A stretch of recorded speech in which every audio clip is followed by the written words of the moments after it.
Eh ben, bonsoir à toutes et à tous. On est très très heureux d'accueillir ce soir chez Carib. Enfin, merci d'être venus nombreuses et nombreux. Et on est très heureux d'accueillir Philippe Hanoch, alors qui n'est pas un nouveau venu dans cette librairie, parce que comme ça fait quelques temps maintenant qu'on adore ce qu'il fait, on essaye de le suivre d'assez près. Puis il nous avait fait la gentillesse, il y a un peu plus d'un an, de venir faire le libraire d'un soir, donc de présenter des textes qui sont pas les siens, mais qu'il affectionne particulièrement, et c'était un beau moment de littérature. Il nous a fait aussi une soirée où il faisait très très chaud, parce que c'était au milieu de la canicule de juillet, mais où on a eu un parcours de la relation de Philippe Hanoch à Samuel Beckett qui était quelque chose d'assez exceptionnel et largement inoubliable. Et donc ce soir, on est très content d'accueillir Élise et Philippe, donc 3 personnes, pour un roman alors qu'on va évidemment pas présenter, puisque le but c'est que vous sachiez absolument pas à la fin de quoi ça parle, comme d'habitude, parce que vous savez qu'on a horreur des spoilers ici. Mais malgré tout, il y aura des indices. Et moi, c'est une des choses qui me réjouit en fait à chaque fois que j'apprends par des informateurs qu'il y a un nouveau roman de Philippe Hanoch ou un nouveau texte de Philippe Hanoch, parce que c'est pas toujours exactement des romans, enfin, qui va arriver. C'est que je me demande, mais qu'est-ce qu'il va bien avoir pu encore inventer, enfin, et déjà, cette espèce de tension de l'attente en disant qu'est-ce qu'il va nous trouver cette fois-ci, ça fait déjà partie du bonheur de la lecture, donc moi j'aime beaucoup. On va pas, voilà, on va entrer dans le vif du sujet tout de suite avec un premier extrait. Oui. Ouais. Lise. C'est un dos féminin, comme le sien. Ça pourrait être son dos à elle aussi. Elle n'est pas plus grosse qu'elle, hein? Pas vrai qu'elle n'est pas plus grosse? Non, elle est pareille. Elle serait pareille si elle avait mis un petit haut à bretelles, comme elle, au lieu de sa chemise en jean. Elle en a aussi, elle, des petits hauts à bretelles, comme celui-là. Pourquoi elle a mis sa chemise en jean? Elle aurait aussi bien pu mettre un petit haut à bretelles. Elle en a plusieurs. Elle en a plusieurs, mais elle n'a pas le même. Elle pourrait avoir le même. Elle l'a acheté où, elle, le sien? Chez Zara? Chez H&M? Sarah. Élise et Lise ne se sont pas rencontrées le même jour. Élise a fait la connaissance de Lise un vendredi, après les cours, devant les cabines d'essayage du Koukaï de la rue Saint-Charles, alors que Lise a rencontré Élise au cours de Madame Roger, sur les contes de Grimm, un mercredi matin. Entre ce mercredi matin et ce vendredi soir, il y a donc eu quelques jours durant lesquels leurs relations n'ont pas été réciproques.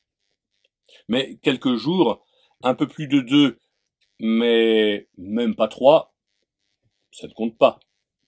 Enfin, c'est ce que Sarah en a déduit, d'après ce qu'elles lui ont raconté, Élise et Lise. Mais chacune de son côté. Le conte a différentes versions. Lise. Après les cours, elle n'est pas directement rentrée à la cité universitaire. Elle est allée faire des boutiques. Il y en a beaucoup dans le quartier, alors elle a décidé de ne pas rentrer et de les faire toutes. En procédant avec méthode, ça devait être possible. Elle entrait dans la boutique, elle regardait autour d'elle pour voir comment c'était organisé, et puis elle essayait de voir où les hauts étaient rassemblés. Pour le moment, elle ne pouvait pas se permettre de s'occuper du bas. Ça prendrait trop de temps. Un jean ferait l'affaire. Procéder avec méthode était moins facile que ça en avait l'air. Chez Promode, ça allait. Dans l'ensemble, les hauts étaient rassemblés. Chez Camailleux aussi. Mais il y avait des boutiques où tout était éparpillé, notamment celles qui n'étaient pas des chaînes. La répartition des vêtements répondait à une autre logique qui rendait la recherche difficile et même pénible. Ça n'était pas vraiment un plaisir de faire des boutiques dans ces conditions.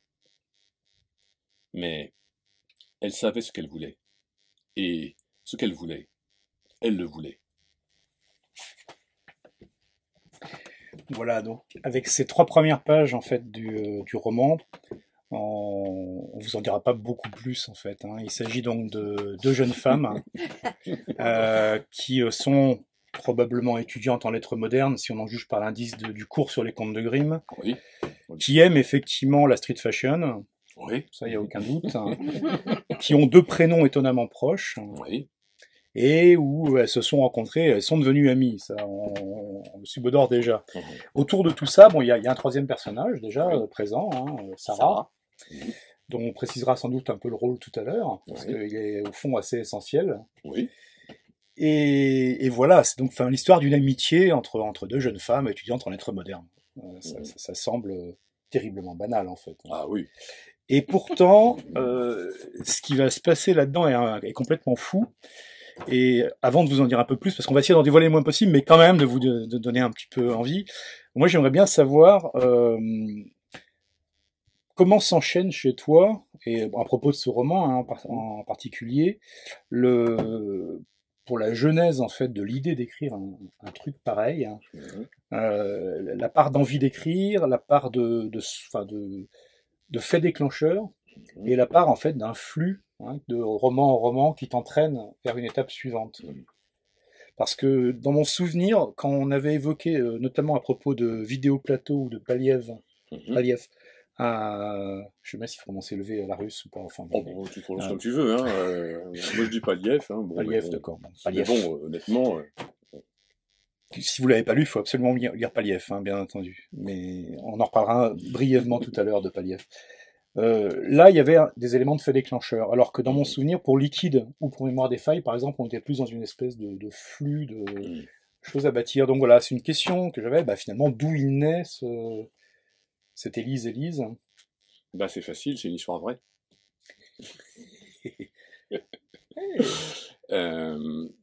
En fait, Élise, oui, en fait c'est une histoire vraie. Et je sais pas passer comme ça.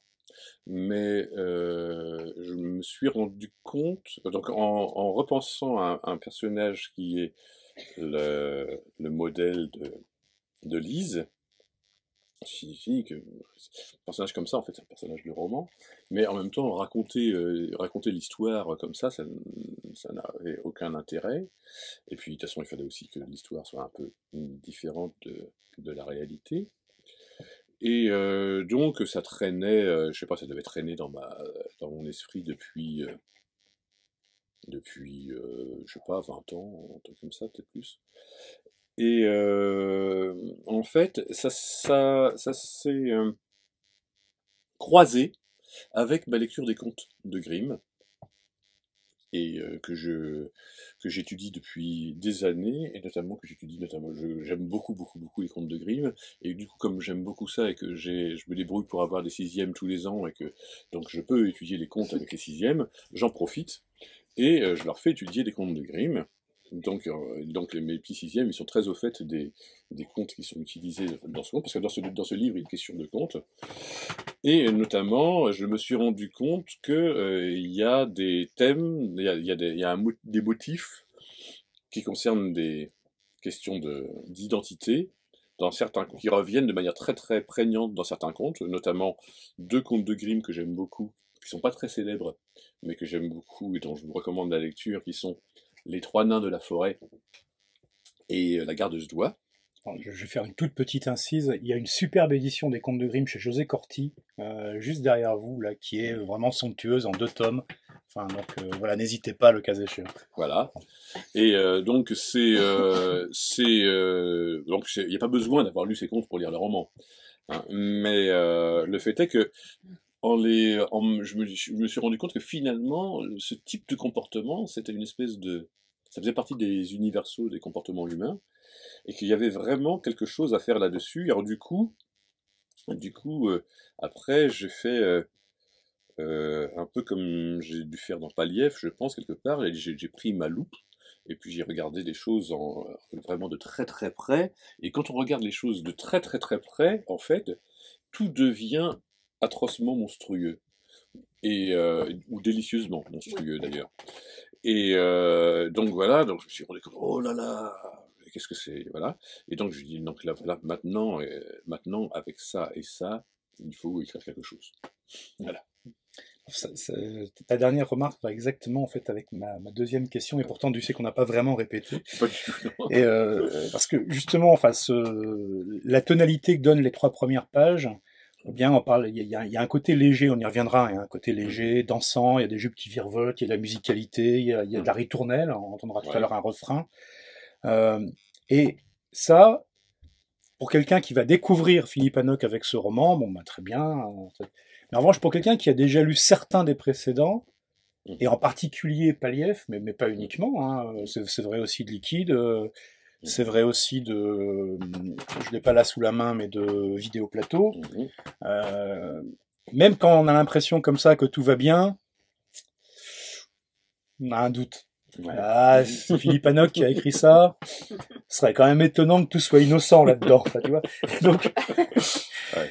donc je me demandais voilà, comment tu t'y prenais, ou comment tu essayais est-ce que tu essayais d'ailleurs de gérer un peu cette question de l'attente du lecteur ou du risque qui traque en fait un dispositif ou un mécanisme un peu noir en fait dès le départ.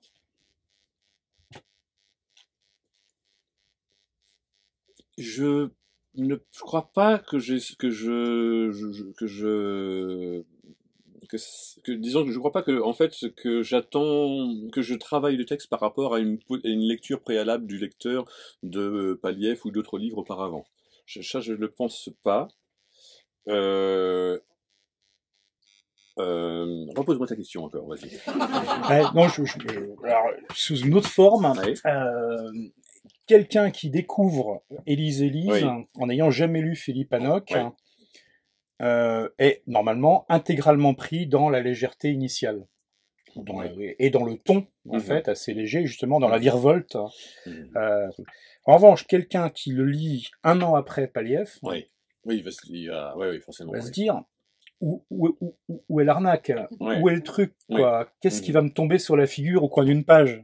Bah, disons que, en tout cas, ce qui est certain, ce qui est vrai, si tu veux, c'est que de plus en plus, je me rends compte que plus ça va, plus quand même j'ai envie d'attraper le lecteur par là où il s'y attend pas.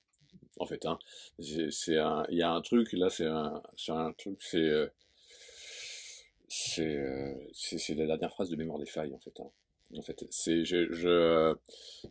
y a, je sais plus ce que je disais dedans, mais en fait, il y a un moment donné, ça, c'est sans doute, c'est un truc qui m'est venu d'une manière très très intuitive et qui est le truc sans doute le plus sincère que j'ai jamais écrit. Tu vois, Tu veux que je la lise? Ouais, tu lis uniquement la dernière phrase. Hein. Ouais. Ma main brûlée est celle de tout le monde. Elle est toute petite, bien trop petite pour moi. Sa peau rose marbrée de noir est toute parcheminée. Figurez-vous que je peux à volonté la faire sortir de n'importe quelle manche. La manche de n'importe qui, même la vôtre, à la place de votre propre main, et la faire agir comme bon me semble. Voilà. Et donc, il y a une espèce de, il y a une espèce de fantasme comme ça là-dessus où voilà, je me dis, bon, il faut que je le chope, quoi. Le lecteur. Voilà. C'est un truc, oui, ça c'est vrai qu'il y a quelque chose de cet ordre-là. Et donc là, c'est sûr que bon, avec des jolies jeunes filles, ça, voilà. Ça surprend en plus chez moi parce que c'est la première fois, j'ai jamais écrit de roman. D'ailleurs, ce qu'il y a de nouveau là-dedans, enfin, c'est pas exceptionnel, mais pour moi, c'est exceptionnel. J'avais jamais écrit de roman avec des personnages féminins au premier plan. J'ai jamais écrit de roman non plus dans lequel on changeait de point de vue de personnage. C'est la première fois que je le fais. Là, en fait, on change de point de vue. D'ailleurs, je le dis clairement. Bon, Lise, Sarah. Bon, un peu plus loin, il y aura Élise. Puis un peu plus loin, il y a un autre personnage encore qui apparaît.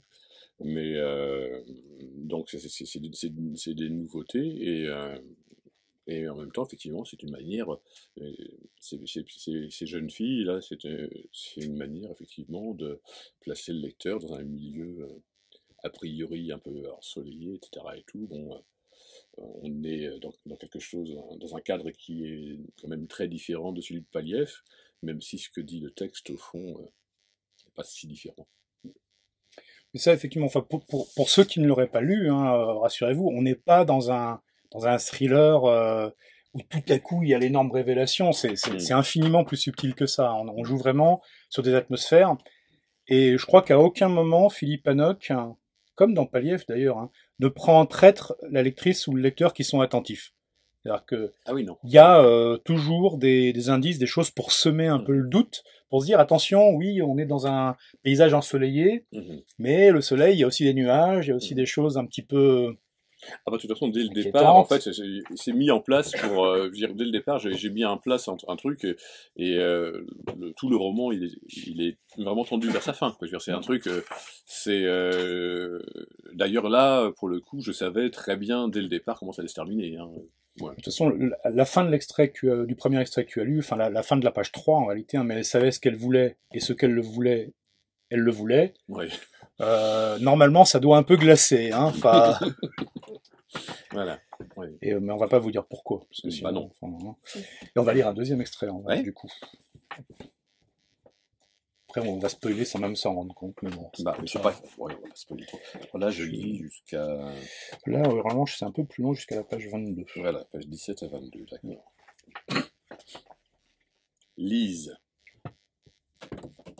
Elle est arrivée en retard. Elle n'avait pas le petit haut à bretelles. Elle portait autre chose. Elle n'avait pas joué le jeu. Elle ne connaissait pas les règles. Elle ne s'est pas assise à sa place de la semaine précédente, puisque sa place était occupée. Il y avait le garçon dessus. D'ailleurs, toute cette rangée était prise. Elle s'est assise au fond. Pour la voir, il fallait qu'elle se retourne. Elle ne se retournait pas. C'était elle qui était presque à la place qu'elle occupait la dernière fois. C'était elle qui portait le petit haut à bretelles. Elle était presque elle. Et elle, l'autre elle, ne le savait pas. Élise prend l'air. L'air prend Élise. Tout cet air, ce souffle qui la traverse. Élise ne comprend pas. De quoi a-t-elle peur? Lise. Elle est retournée faire les boutiques. Elle cherchait toujours quelque chose, mais cette fois, elle ne savait pas quoi. Elle ne savait pas quoi parce qu'elle n'avait pas pu le voir. Elle se disait que la prochaine fois, elle se remettrait derrière. Derrière, elle pouvait voir. Alors elle cherchait, mais c'était moins méthodique. Elle regardait un peu tout et elle l'imaginait, elle, l'autre. Elle l'imaginait dedans, dans la jupe, dans le pantalon. Ou elle essayait parce que c'était difficile de l'imaginer habillée autrement qu'elle l'avait vue. C'est comme si ça n'était plus elle. Et il fallait que ce soit elle. Du coup, elle regardait plein de choses différentes. C'était agréable aussi de faire les boutiques comme ça.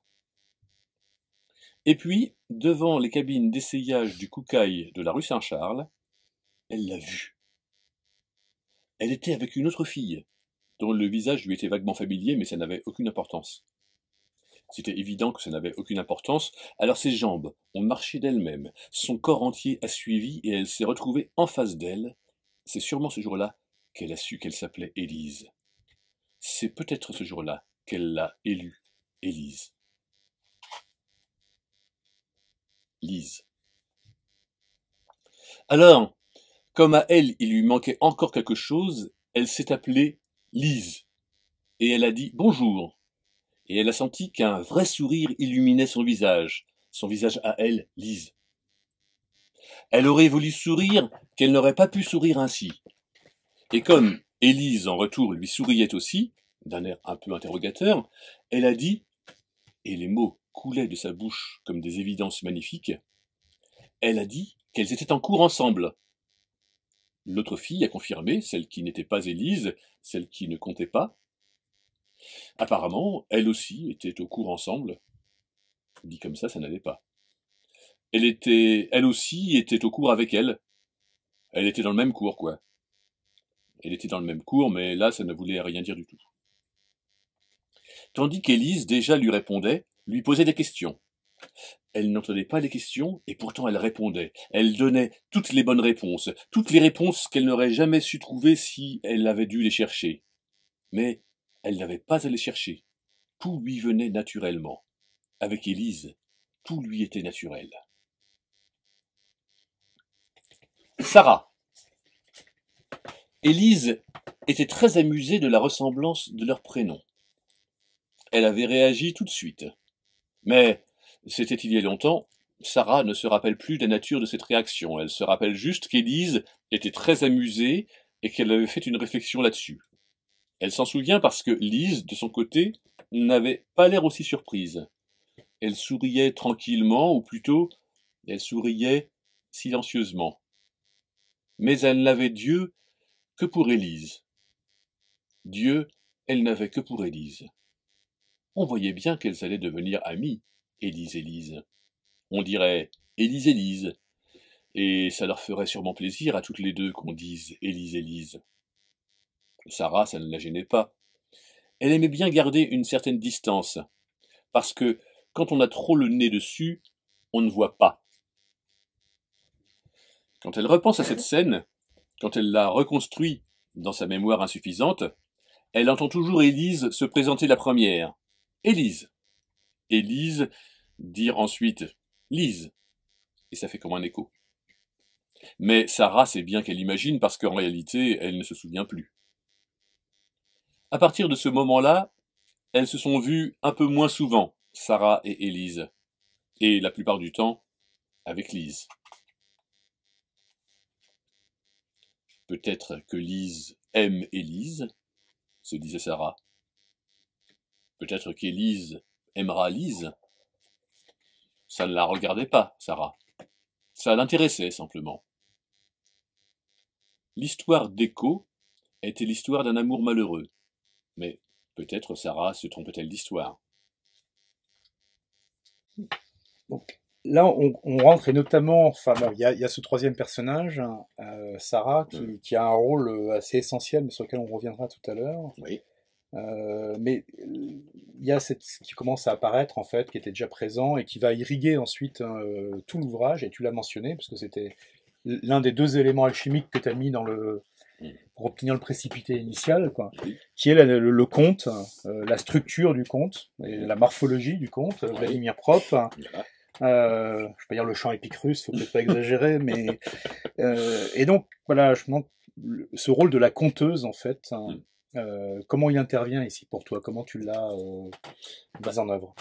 C'est-à-dire, en fait, pour moi, c'était effectivement quelque chose d'important parce que donc ce dont j'avais envie, c'est qu'on comprenne véritablement ce qui se passe, puisque bon, il se passe vraiment des choses en fait, qui sont pas dites de manière directe, qu'on le comprenne à travers d'autres textes qui sont donc des contes de Grimm, dans lesquels il se passe des choses, des contes et donc il fallait donc un personnage qui se passionne pour ces contes, Sarah, qui est donc la seule étudiante vraiment sérieuse de cette affaire, hein, parce que bon, les autres, on les voit plus dans les boutiques qu'en cours, finalement. Et Sarah, elle, visiblement, continue ses études. On devine qu'elle va probablement faire une thèse sur les contes merveilleux. Et elle a une lecture de plus en plus pointue, elle est de plus en plus spécialiste en fait, et sa lecture donc on est dans la tête de Sarah et en même temps elle est à la fois dans l'étude de ses contes et en même temps elle pense aussi à son amie Élise et puis l'amie de son amie Lise et les deux histoires, les contes merveilleux qu'elle étudie et l'histoire d'Élise et Lise dont elle est témoin, se superposent, et en fait, en se superposant, Sarah donne les clés qui permettent de comprendre ce qui se passe vraiment, en fait, puisqu'il se passe vraiment des choses qui ne sont pas dites directement.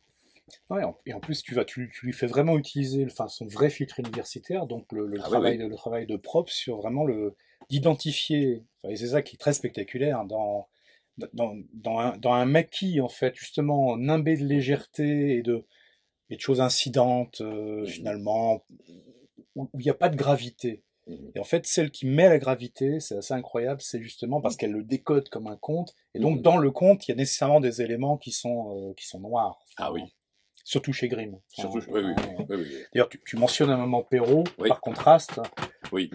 Et c'est intéressant aussi, tu vois, Ah parce bah c'est que essentiel. Sarah se pose des questions sur le Mhm. fait, est-ce qu'on va vers du Grimm ou vers du Perrault? Mhm. Euh, Et oui. Et ben c'est lié notamment au fait qu'en fait il y a l'un des deux contes de Grimm que j'ai mentionné, donc en l'occurrence les trois nains de la forêt, c'est à l'origine le même conte type que les fées de Perrault.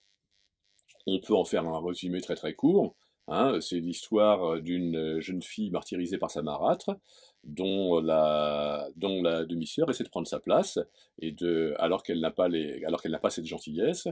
Et donc la gentille a été récompensée de sa gentillesse par un personnage féerique qui la récompense en lui donnant le don que vous connaissez sûrement il y a des très belles choses qui sortent de sa bouche, des pierres précieuses, des perles, etc., des roses. Et l'autre, la méchante, lorsqu'elle passe l'épreuve de gentillesse à laquelle elle échoue parce qu'elle n'est pas gentille, donc au contraire, il lui sort de la bouche des serpents, des vipères, des crapauds, etc. Et tout. Et donc c'est la même histoire, donc ça c'est comme ça chez Grimm et c'est comme ça chez Perrault. Mais en fait, il y a une différence, enfin, il y a plusieurs différences, mais l'une des différences essentielles, c'est que le conte de Perrault est beaucoup plus court que le conte de Grimm. Le conte de Perrault, c'est le plus court de tous les contes de Perrault, en fait. Il doit faire 3 pages, 3-4 pages, pas plus. Il est vraiment très très court, les faits. Alors que le conte de Grimm est nettement plus long. Et la raison pour laquelle il est plus long, c'est tout simplement qu'il y a une suite. C'est-à-dire qu'en fait, dans les faits, le conte s'arrête au moment où l'héroïne, perdue dans la forêt, rencontre le fils du roi, qui l'emmène et qui l'épouse. Et voilà. Et puis on apprend juste que la demi-sœur, finalement, est abandonnée par sa marâtre et s'en va mourir au coin d'un bois. Et chez Grimm, il y a une suite. L'histoire n'est pas terminée. Et la suite, qui se trouve donc chez Grimm, en fait, donne la clé, qu'on va pas dire, du roman Élise, en fait. La suite est dans, voilà. Alors bien sûr, la suite, elle est dite dans le roman, la suite du conte de Grimm, elle est dite dans le roman. Et donc, bien sûr, et en fait, c'est finalement plus en racontant les trois nains de la forêt, que je dis ce qui se passe véritablement entre Élise et Lise, que lorsque je dis directement ce qui se passe entre Élise et Lise. Voilà. ah, et ça, ce filtre est assez magique, enfin, moi je trouve, parce Mm. que Allez, forcément, justement, c'est un conte de fées. ouais, mais en plus, ça rend d'ailleurs, enfin, l'exercice qu'on essaye de faire là assez Mm. étonnant, et c'est rare, hein, c'est qu'on va faire des lectures en fait qui sont truffées Mm. d'indices. On va même mentionner, voilà, on mentionne des éléments Mm. finalement du paratexte, et en même temps, ça n'enlève rien en fait au plaisir de la lecture et de la découverte. Et ça, franchement, c'est rarissime, quoi. Tout à l'heure, on utilisera, enfin, maintenant d'ailleurs, parce qu'on va parler en fait Mm. de comment justement tu saisis de mythes, de motifs, hein, Mm. donc de motifs qui viennent de contes, de motifs qui sont des motifs médiévaux pour certains, Mm. plus antiques, on a entendu tout à l'heure Écho. Nico, oui. Il y a, bon, vu déjà le vocabulaire que vous avez entendu, et même vu ce qui a été dit à propos du conte des trois nains, de la forêt, il y a le thème que Grimm n'utilise pas, enfin les frères Grimm ne l'utilisent pas en tant que tel, mais il y a Mm. toujours ce motif du doppelganger, enfin Oui. qui habite le texte.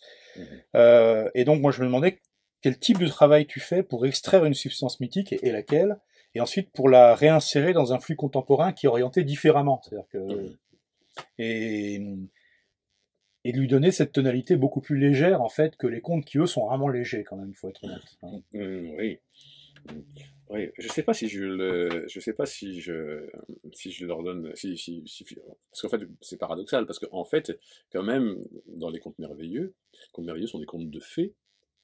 J'ai sous-titré Élise, Élise, un conte sans fées, tout simplement parce que, bah, effectivement, c'est un conte de notre époque, hein, c'est pas un conte merveilleux, il n'y a pas de fées, et du coup, il y a il s'y passe ce qui se passerait dans un conte de fées s'il n'y avait pas de fées dedans. Vous voyez ce que je veux dire? Voilà. C'est un conte de fées matérialiste. Pascal, je sens que tu veux dire quelque chose. Non, c'était dans la liaison de ce que disait Hugues, c'est que j'ai lu là récemment qu'on parlait à propos de romans possédés. Or, je trouve que c'est tout à fait le contraire. Tu décomposes et tu détruis littéralement le procédé au cours même de la lecture. Mm. Et voilà, c'était juste ça. Mm. Effectivement, tout ça est nourri de beaucoup de choses, de beaucoup de structures, mais qu'au fur et à mesure de l'avancée de la lecture, tout est donné à être détruit jusqu'à jusqu'à la scène finale, quoi, Mm. qui est ouverte. Oui. Ou pas. Bon, on va aller ouvrir un troisième extrait, parce que du coup, ça va nous emmener vers enfin, ma dernière question, Ah oui. en fait, qui répond aussi à ce que dit Pascal là, d'une certaine façon, je pense. Hein. Donc, enfin, la question, en tout cas, la réponse, j'en sais rien. Sarah. Dans les contes de Grimm, le conte s'appelle Les Trois Nains de la Forêt. Et dans les contes de Perrault, il s'appelle Les Fées. Mais c'est la même histoire. Dans les deux contes, c'est l'histoire d'une jeune fille qui est martyrisée par sa marâtre. Celle-ci lui en veut parce qu'elle est plus belle que sa propre fille et aussi plus agréable. La jeune fille est obligée d'accomplir les pires travaux et fait une rencontre surnaturelle. Sans le savoir, elle passe et réussit une épreuve de gentillesse. On la récompense en faisant tomber de sa bouche, à chaque mot qu'elle prononce, toutes sortes de belles choses, perles, roses, pièces d'or, pierres précieuses. La demi-sœur passe à son tour l'épreuve, mais les dés sont pipés. Elle sait qu'elle passe une épreuve. La gentillesse n'est pas dans sa nature. Elle n'est pas l'héroïne, elle est la fausse héroïne, le faux héros de Vladimir Propp, mais au féminin. Alors, elle est punie de sa méchanceté. À chaque mot qu'elle prononce, c'est un crapaud ou un serpent qui sort de sa bouche. Il y a des différences entre les deux versions. Par exemple, les auxiliaires magiques. Dans les Trois Nains de la Forêt, ce sont les Trois Nains de la Forêt. Dans les Fées, c'est une fée qui se présente sous deux apparences différentes. Dans les Fées, la marâtre insiste pour que sa fille passe l'épreuve et profite, et la fasse profiter du même coup, du don offert à sa belle-fille. Alors que dans les Trois Nains de la Forêt, c'est sa fille elle-même qui veut à toute force passer l'épreuve. La marâtre est très réticente à l'envoyer dans le froid de l'hiver. Cette marâtre est une bonne mère, au fond. D'ailleurs, la marâtre de Perrault finit par détester sa fille, laquelle, abandonnée de tous, s'en va mourir au coin d'un bois. Tandis que la marâtre de Grimm n'abandonne pas sa fille maudite. C'est pour ça que dans les Trois Nains de la Forêt, il y a une suite qui manque dans les Fées. L'histoire a différentes versions. Oui, c'est vrai, on pouvait le dire. Sarah ne l'aurait pas dit d'elle-même, parce que souvent elle trouvait Lise drôle, quand elle était avec Élise, mais on pouvait le dire, Lise avait une langue de vipère. Mais le regard sur les choses a changé depuis le temps des contes. On sait maintenant que, si on la regarde vraiment, la vipère est une très belle chose. Et les yeux des crapauds valent bien des pièces d'or. D'ailleurs, il paraît qu'on peut trouver une pierre précieuse à l'intérieur de leur tête. Bien sûr, il faut le tuer pour ça.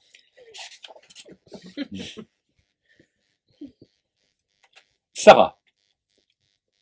Il arrivait quand même que Sarah soit là avec Élise et Lise et qu'il n'y ait qu'elles trois et qu'elles se racontent leurs histoires. Se raconter leurs histoires était sûrement une expression d'Élise. Élise aimait bien ces moments où elles se racontaient leurs histoires. En tout cas, Sarah se souvient d'une fois où c'était Élise qui leur racontait ses histoires. Et ces histoires, c'est qu'elle avait retrouvé un copain. Copain était un mot ambigu. On pouvait l'interpréter de diverses manières, mais c'était ce qu'Élise avait dit, qu'elle avait retrouvé un copain, dans le train, en allant chez ses parents. C'était un copain du lycée. Elle l'avait retrouvé dans le train. Elle n'en disait pas beaucoup plus. Alors elle lui avait demandé les filles. Les filles, c'était Sarah et Lise. Lise jouait le jeu d'être les filles avec Sarah, et Sarah s'étonnait de cette facilité de Lise à jouer les filles avec d'autres filles qu'Élise. Les filles avaient demandé à Lise si c'était un copain ou si c'était un copain-copain. Et Lise avait répondu que c'était un copain d'une manière qui signifiait que c'était un copain-copain, mais qu'elle ne pouvait pas encore le dire parce que les formalités n'avaient pas encore eu lieu. Mais Sarah avait bien compris qu'il s'agissait d'un copain-copain en devenir, et elle était certaine, elle n'en doutait pas un instant, que Lise aussi avait senti qu'il s'agissait là d'un copain-copain en devenir. Sarah se disait que ce devait être terrible pour Lise. Mais Lise souriait, comme si elle était très heureuse pour Élise. Elle avait vraiment l'air très heureuse pour Élise. Elle avait l'air tellement heureuse, ou plutôt, elle avait tellement l'air heureuse que peut-être elle l'était. Sarah avait du mal à comprendre. C'était comme si elle visitait un appartement mystérieux et qu'elle y découvrait l'existence de nouvelles salles insoupçonnées. D'habitude, les appartements n'étaient pas si grands. Ils n'étaient pas si mystérieux. Ou peut-être que si.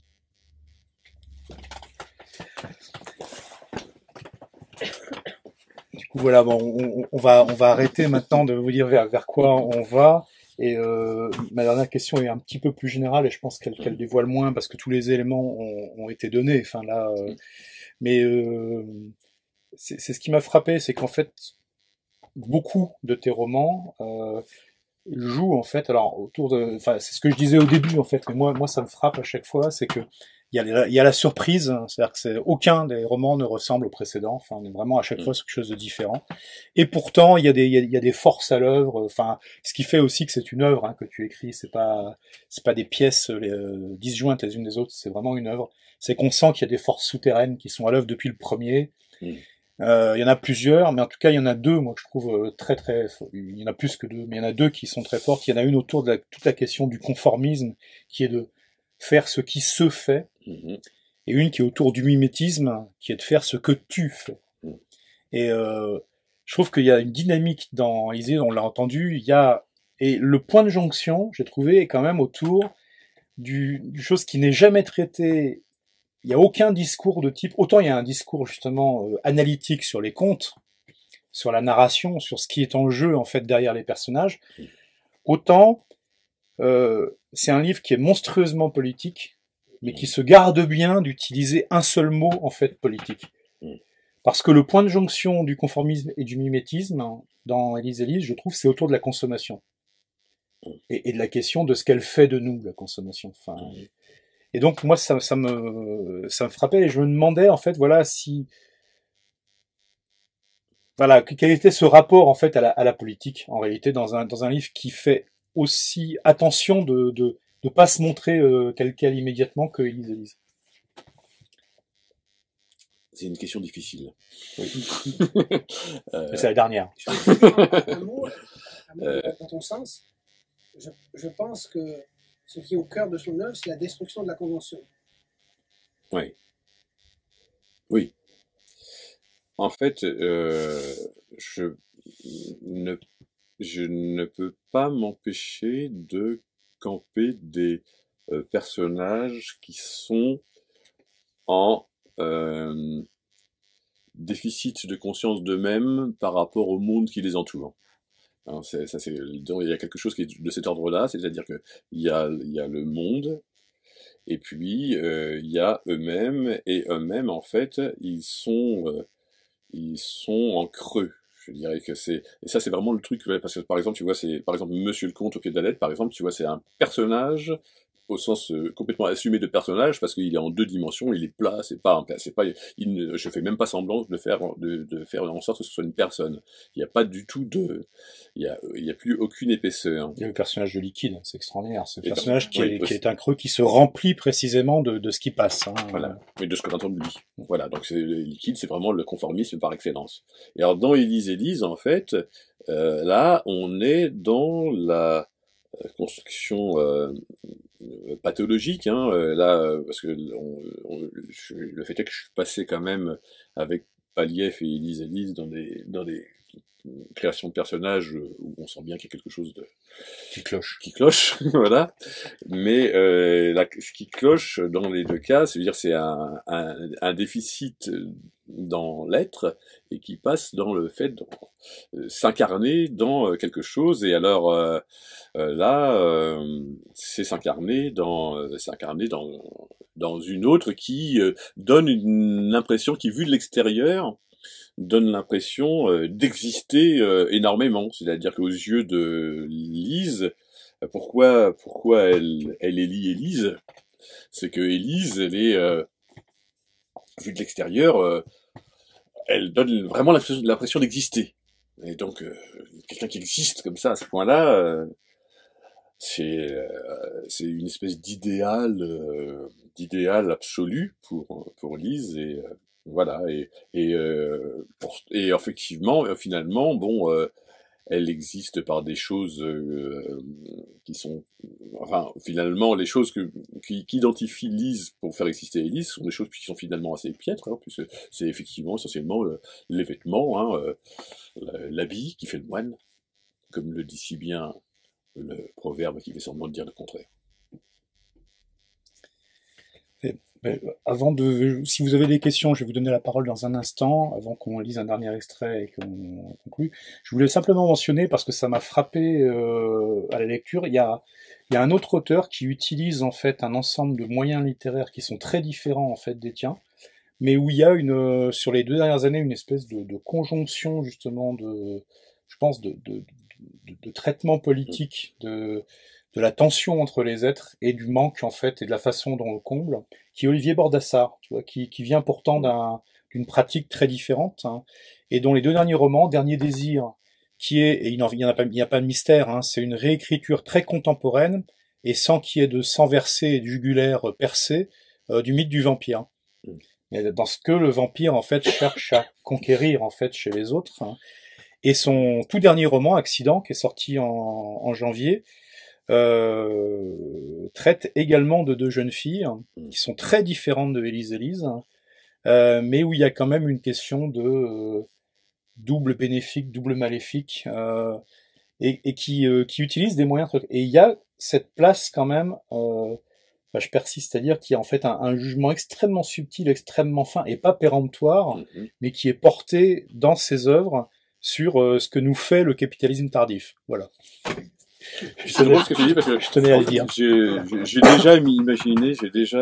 déjà imaginé en train d'écrire une histoire de vampire, tu vois. Voilà. C'est un truc, voilà, ça m'a déjà traversé, c'était.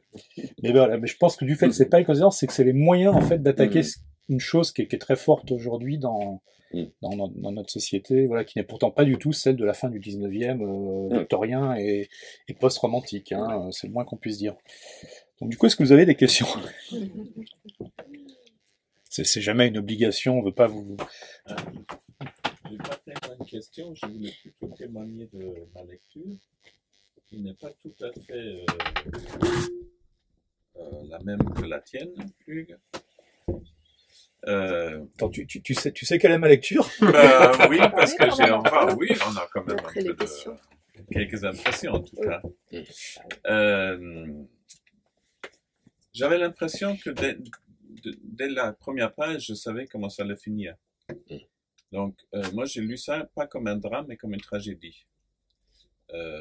Pour moi, c'était évident que ça finit comme ça finit. Donc, oui, dis pas comment.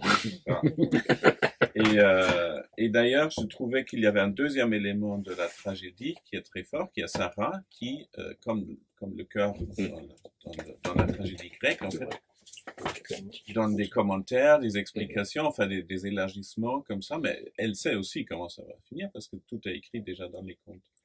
Et donc, ce que je voulais dire par là, c'est que ce qui est fascinant dans ce livre-là, c'est qu'on sait comment ça va se finir. Ça finit comme on sait. On n'est pas particulièrement surpris. Il y a une progression, ça se resserre comme ça. Et ce que je trouve très très réussi dans ce livre-là, c'est que ça avance par le style, par 2 moyens, à mon avis, que tu utilises à merveille, qui sont la répétition et la variation des répétitions. Et chaque fois, il y a une répétition, et ensuite, la variation de la répétition devient la nouvelle répétition. Et c'est comme ça que ça progresse, que ça avance. Voilà, je trouvais juste, je voulais souligner vraiment ce travail de style dans l'avancement de l'histoire. C'est ça qui m'a... C'est une constante dans son écriture. Ah ouais, j'ai sans doute suffisamment dans Paliev? Oui, dans Liquide aussi. Dans Paliev. Pas dans Monsieur le Comte. Dans Monsieur le Comte, c'est autre chose. C'est sur la narration que ça fonctionne. La répétition des éléments, mais je trouve que c'est une remarque qui est très juste. Je trouve oui. Ça ne détruit pas toutes les conventions. Ça fonctionne selon une convention qui est très claire, qui est la tragédie. C'est-à-dire que la phrase te la donne, et puis la phrase suivante ou 2 phrases plus après, cette convention-là est détruite. Et c'est ce qui fait que c'est une espèce de course vers l'abîme, enfin en tout cas ici.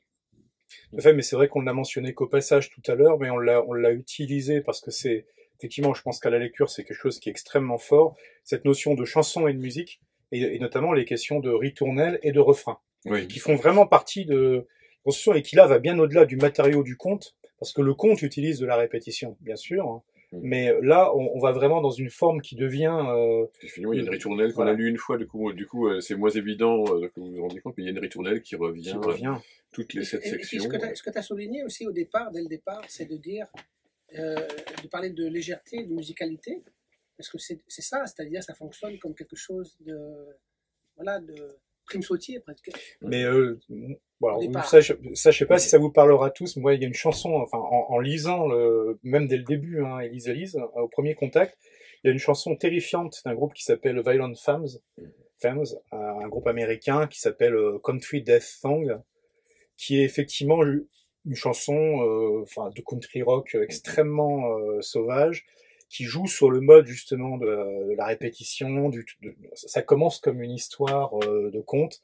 C'est absolument atroce et c'est fait du début à la fin en fait dans cette tonalité lancinante où on a aucune idée à quel point ça va finir mal. Donc là j'ai spoilé, mais c'est une chanson donc c'est pas très grave. Mais il y a vraiment ce principe de faire jouer aussi par moments en convergence et par moments en dissonance la musique, la légèreté, le fait que et en fait ce qui se passe quoi, qui n'a rien de prime sautier comme tu disais. Et c'est vrai que là il y a vraiment un art assez particulier de séparer la musique des paroles, hein, et de les faire créer un sentiment très particulier chez la lectrice ou le lecteur. Élise. Le lendemain, Lise n'était plus la même. C'est ce qu'Élise a pensé, et en même temps, elle en était toute joyeuse. Elle jouait avec la petite sœur. Elle appelait la grand-mère mamie. C'est comme ça qu'Élise appelait sa grand-mère. Ça lui a fait plaisir, mais ça lui a fait drôle en même temps à Élise, quand elle a entendu que Lise appelait sa grand-mère mamie. Elle le lui a dit d'ailleurs avec une sorte de rire bref qui ressemblait à un hoquet, à un moment où elles se sont retrouvées seules toutes les deux. « Tu l'appelles mamie ?» Lise l'a regardée. « Mais c'est pas ta mamie ?» Et en prononçant ces mots, Élise s'est fait l'effet d'être une toute petite fille. Ou bien, elle s'est rendue compte qu'elle était une toute petite fille. Ou bien, c'est quand Lise lui a répondu qu'elle s'est rendue compte qu'elle était une toute petite fille. « Comment veux-tu que je l'appelle ? Je ne vais quand même pas l'appeler madame, c'est ta grand-mère. » Il y avait comme un temps entre les phrases. Un temps très court, un temps quand même. Mamie n'avait pas l'air mécontente. Non, après tout, Mamie n'avait pas l'air mécontente. C'était le samedi soir, dans la chambre d'Élise, où l'on avait rajouté un lit d'appoint. Il était l'heure d'aller se coucher. Elles étaient en pyjama. Lise avait un vieux pyjama d'Élise qu'elle avait laissé chez ses parents. Lise disait que c'était très bien. Lise disait qu'elle avait oublié de prendre le sien. Élise. Élise avait été un peu surprise en parlant au téléphone avec sa mère quelques jours plus tard. Sa mère avait trouvé Lise un peu trop familière. Un peu déçue, bien sûr, mais un peu surprise aussi. Élise avait demandé « Et mamie ?» Et sa mère avait répondu que mamie aussi. Même Aglaé, la petite sœur. Élise n'avait pas insisté. Elle s'était dit qu'ils en avaient parlé ensemble et qu'ils étaient tombés d'accord parce qu'ils en avaient parlé ensemble. S'ils n'en avaient pas parlé ensemble, ils auraient sûrement eu des avis plus variés. Ce n'était pas la peine d'insister. Après tout, ça n'avait pas d'importance. D'ailleurs, maman avait rajouté qu'ils ne l'avaient pas trouvée désagréable. Non, pas du tout. Juste un peu familière. C'était dommage parce que Lise s'était forcée. Elle avait pris sur elle pour être à l'aise. Ce n'était pas évident pour elle. Elle avait fait un effort et ça se retournait contre elle. C'était un peu injuste. Ce n'était pas grave, mais c'était un peu injuste. Il ne fallait plus y penser. Elle n'en parlerait pas à Lise, bien sûr. Une autre fois, elle ne passerait pas tout un week-end. Pas tout un week-end dans la famille. Et quand elle leur présenterait Luc, peut-être qu'un jour il faudrait qu'elle leur présente Luc, sûrement. Est-ce qu'ils le trouveraient trop familier? Sûrement pas. Il serait destiné à être de la famille, lui, si elle le leur présentait. Ce serait pour ça qu'elle le leur présenterait. Et Luc, lui, serait un peu mal à l'aise, sûrement. Il serait intimidé. Alors, il le trouverait comment? Trop distant? Élise prend l'air. L'air prend Élise. Tout cet air, ce souffle qui la traverse. Élise ne comprend pas. De quoi a-t-elle peur? Je m'arrête là, c'est ça? Ouais. Voilà. Donc c'était la preuve du refrain en fait, puisque Voilà. c'est la deuxième fois et c'est l'une des 6 fois. En fait, j'ai pas compté combien de fois il revient. Par contre, il revient toutes les 7 sections. Mm. On est dans un compte, hein, donc voilà. 7, bien sûr, forcément. Là, moi, bon, c'est ce que je trouve fabuleux moi avec ce roman, donc c'est que il y a cet effet de légèreté, mais c'est drôle. Il y a vraiment des situations qui sont. Alors, c'est un roman qui est court hein, et les situations sont très intenses et pourtant on passe par beaucoup de sentiments. Et en même temps, il y a ce sentiment de malaise, comme le disait Andreas, hein, qui est mis sur la table et qui est perceptible. Mais on se demande bien en fait par quel bout il va le prendre et comment l'effet va nous arriver. Et moi, ça m'a donc refait pour là maintenant 6e fois, 7e fois. Cet effet, c'est que ce sont des romans qui vous changent en fait en tant que lecteur. Et ce qui est étonnant, parce que c'est rare que le même auteur en fait réussisse à vous changer à chaque fois. Enfin, il y a beaucoup d'auteurs qui arrivent à vous changer une fois. Enfin, de le faire presque à chaque fois, parce que ça m'avait réellement fait cet effet-là avec Vidéo Plateau. Ça m'a fait cet effet-là évidemment avec Liquide il y a maintenant longtemps, qui m'a traumatisé dans le bon sens du terme.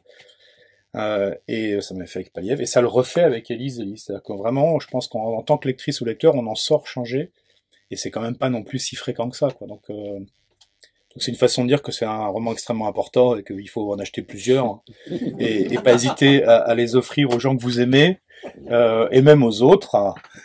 Voilà.